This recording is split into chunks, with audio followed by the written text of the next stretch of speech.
Et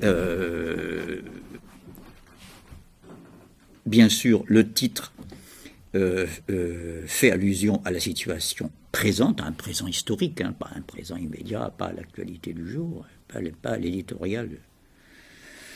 Mais à l'époque que nous vivons, si vous voulez, celle dont Hegel disait sur un de ses carnets, comme une réflexion privée, tu ne pourras jamais être plus que ton temps, mais au mieux tu seras ton temps.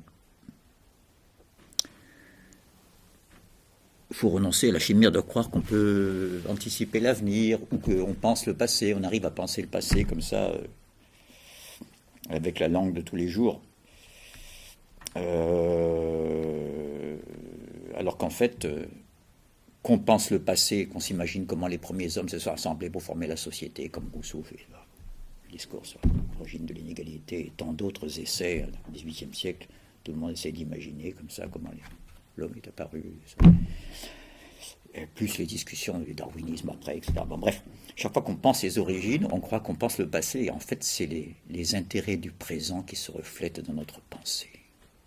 Voilà ce que dit Hegel. Tu ne pourras jamais être plus que ton temps, mais au mieux, tu seras ton temps. Ça veut dire que vous et moi, chacun de nous est toujours en retard sur son présent historique.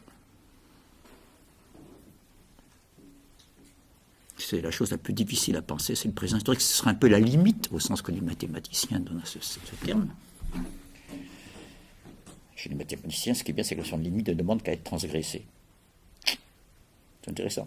Bon, donc, le présent serait cette limite, n'est-ce pas? Un peu comme la limite qui fait que le champ cesse d'être un champ là où commence la forêt, et vice-versa. La forêt s'arrête là où commence le champ. La nature s'arrête pour limite la culture au sens le plus propre qui soit, le champ. Et vice-versa. Donc, cet horizon du temps présent qui résonne dans le titre que j'ai donné à cet atelier, non sans raison, hein, ça me tracassait. Il m'a semblé que je n'étais pas le seul que ça tracassait. On n'est pas là pour papoter personnel, ce qui est un excellent exercice, mais qui peut se faire au café du commerce, chez soi ou entre amis, c'est différent. Ici où il est question de l'universel, tout de même, j'ai rappelé tout au début de nos entretiens, et j'insiste ici en prenant la suite, parce que ça ne change pas, c'est même plus vrai que jamais, qu'il y a une complicité au moins historique, sinon principielle, logique, mais pas seulement chronologique, entre la philosophie et la notion de crise. Je crois que tous ceux qui ont assisté à l'atelier l'année dernière s'en souviennent. Je rappelle pour les quelques-uns d'entre vous qui me font la gentillesse de rejoindre notre promenade collective, dans la chasse aux idées, comme dit Platon dans le Théâtète humain, cette notion de chasse aux idées. Mais ces trois-là sont comme chasseurs en chasse. C'est un poème de Lérine où il fait allusion à Jésus-Christ, à Dionysos et à Héraclès. Allez savoir pourquoi, mais ça c'est une autre histoire. Je vous renvoie à ces textes où il dit « Mais ces trois-là sont comme chasseurs en chasse ».